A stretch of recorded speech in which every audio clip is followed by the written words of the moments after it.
कदमों में भी थकान थी, घर भी करीब था, पर क्या करें कि अब के सफ़र ही अजीब था।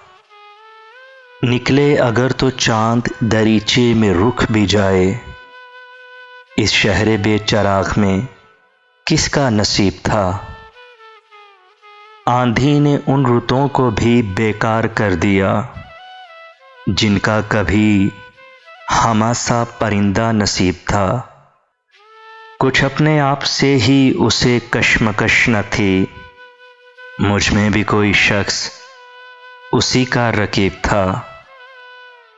पूछा किसी ने मोल तो हैरान रह गया, अपनी निगाह में कोई कितना गरीब था। मक्तल से आने वाली हवा को भी कब मिला ऐसा कोई दरीचा के जो बेसलीब था। पर क्या करें कि अब के सफ़र ही अजीब था। कदमों में भी थकान थी, घर भी करीब था।